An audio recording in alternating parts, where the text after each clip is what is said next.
कहते हैं कि अच्छा हथियार वही है जो वक्त पर काम आ जाए, आपको जीत दिला दे।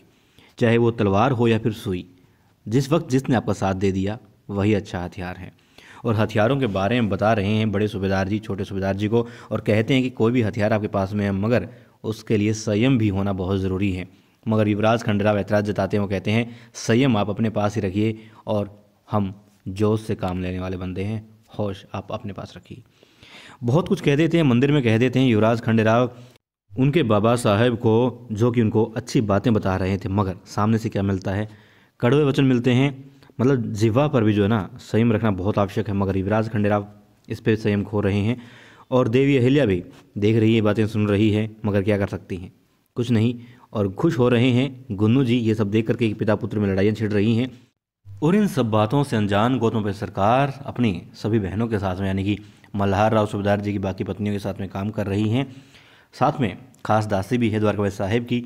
और द्वारकाबाई साहेब अब आग में घी नहीं डाल रही है, बल्कि पूरी अच्छी तरीके से आग लगा रही है गौतम भाई सरकार के जीवन में, हंसते खेलते जीवन में। और वो कहती है कि खंडेराव के साथ में जो नाराज़गी वो बढ़ती जा रही है। मल्हार राव सूबेदार जी ने बहुत कुछ कहा उसको, आज बहुत सारी बातें हुई, लड़ाई हुई दोनों पिता पुत्र के बीच में, आपको पता ही नहीं है, मंदिर में हुई। यही तो सबसे दुख की बात है, ये मंदिर में इस तरीके का व्यवहार हो रहा है खंडेराव के साथ में। और अहिल्या वहीं थी, अहिल्या ने आपको नहीं बताया, ये तो बहुत गलत बात है। यदि वो भूल भी गई तो इतनी बड़ी बात आखिर भूल कैसे गई, भूलनी नहीं चाहिए।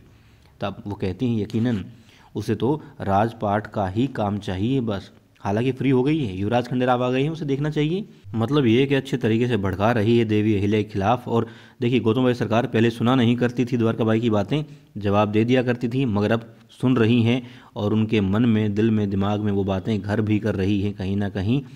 और जाहिर सी बात है इसका परिणाम भविष्य में उनको देखना पड़ेगा। और वो जाती हैं देवी अहिल्या से कहती हैं कि तुमने मुझे बताया नहीं, तुमने बताना ज़रूरी नहीं समझा, इतनी बड़ी बात हो गई और तुम्हें कोई फ़र्क ही नहीं पड़ रहा, तुम ना दुखी हो, ना तुमने मुझे बताया, ना तुमने रोना धोना किया कि हाँ खंडेराव साथ में कैसा व्यवहार हो रहा है या दोनों की लड़ाई हो रही है तो तुम्हें दुखी होना चाहिए, तुम तो आराम से घूम रही हो।